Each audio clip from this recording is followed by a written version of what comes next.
Here we are, building up the speed. Montoya is going to get this race underway at last. We've already had 10 laps in the books as they slither onto the pit straight. He puts the power down. The green flag waves at last, and we get racing underway. Montoya leads. PJ Jones is in second place.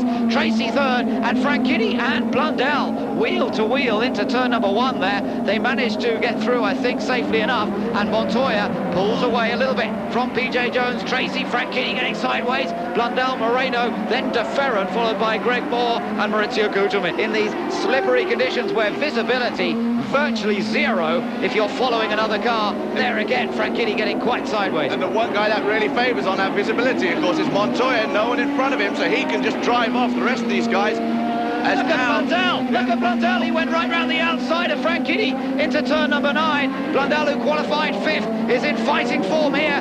The Englishman who's done enough wet races in his career to know how to drive in these conditions, and he's just gone round the outside of Dario Franchitti. None of the teams have had much chance, no chance, to test in the wet. Oh, problem. Gilles de Ferran, I think, has got problems down the inside of the chicane there. He's been hit. He's been hit by somebody, or he hit the wall. I'm not sure which.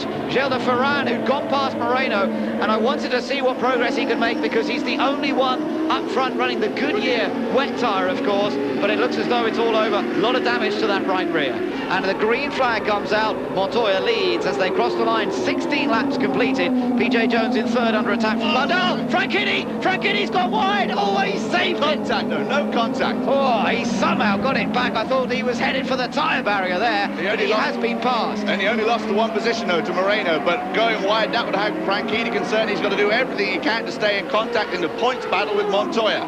And watch Blundell. Mark Blundell is the man on the charge. He's had problems with PJ Jones in the past, I know, and he's down the inside, and he's determined to take over that 3rd place, and he gets through safely, and yes, gets on the power cleanly and pulls quickly away from PJ. So now it's Montoya leading. 2nd place, Paul Tracy, and 3rd place, Mark Blundell, enjoying his best run of the season so far. These two battling for the lead. Here he goes. This is the battle. Tracy's down the inside, and into turn number 7. Paul Tracy takes the lead in Vancouver from Juan Montoya. Great pass as they get mixed up in traffic, but he didn't even need the traffic, really. It was a simple outbraking pass, and Tracy's car is working perfectly in these conditions. Montoya is slithering around, and he hasn't got an answer for the Canadian. And there'd be no one happier than Dario Franchitti to see Paul Tracy make that move and take those points away from Montoya. Of course, early yet, we've still got pit stops and everything else to go. As Montoya stays down the inside, trying to get water.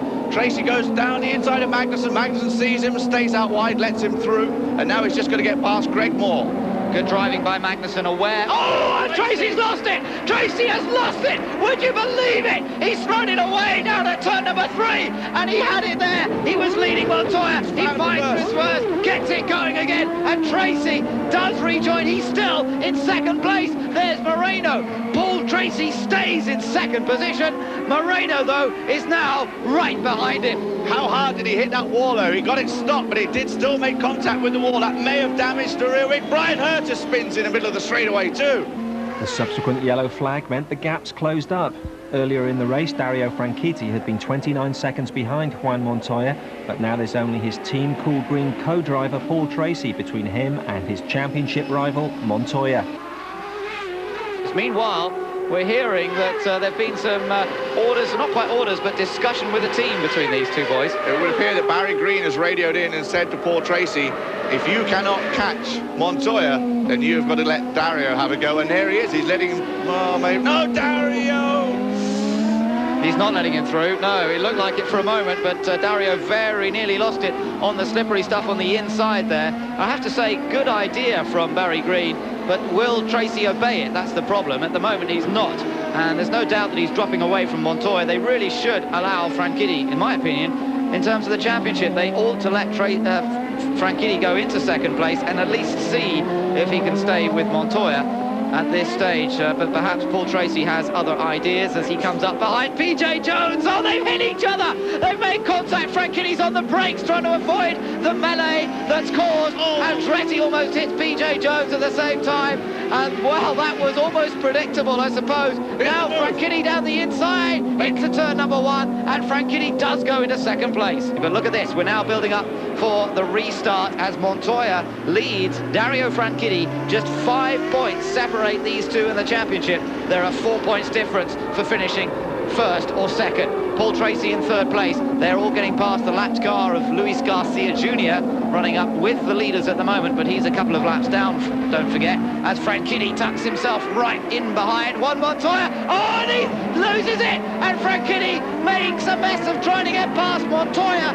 Montoya gave him room, got out of the way. Franchitti's damaged his rear wing, and he gets going again. He hasn't stalled the engine. He should be able to rejoin, but he's just thrown away a potential podium finish here today, and he is going to be cursing himself for that one, because it was a half chance that wasn't really on. Take a look at this again. Montoya was turning in. Franchitti over brakes because he knew he wasn't going to make it, and lost the back end of the car and threw it into the tyre wall. And what a shame, after we were looking forward to the battle between these two. And he was coming from a long way from behind, and you've just been talking about how it's down to these two, and Dario, it looked like he did a big lunge down there to try and make that move, and that is just going to cost him an absolute fortune in the championship. Amazingly, his wing seems to have put itself back up, and now Mark Blundell. Well, this might produce, well, it will produce another full course caution. Now remember, he's on slicks, but Tracy's out! Tracy's out altogether now as well. The car's wrecked. I don't know what happened there. There's bits and pieces all over the place. That's the last corner before they come across start-finish. And Montoya suddenly is being handed this one, if he can keep it on the track. As the yellows come out again, we've got cars littering the track, and it's all changed on the restart. And once again, let's take a look there. Now, Blundell was on slicks, remember, did almost the same as Greg Moore, except he got the rear on the wet first, and that slammed into the barrier. And then Tracy on wets just lost it, just overcooked it coming into that last corner, and wiped off the front end of the car. Only 16 of the 27 starters were running at the end of the race, which ended 16 laps short because of a 2-hour time limit. Montoya went on to take his 7th victory of the series, followed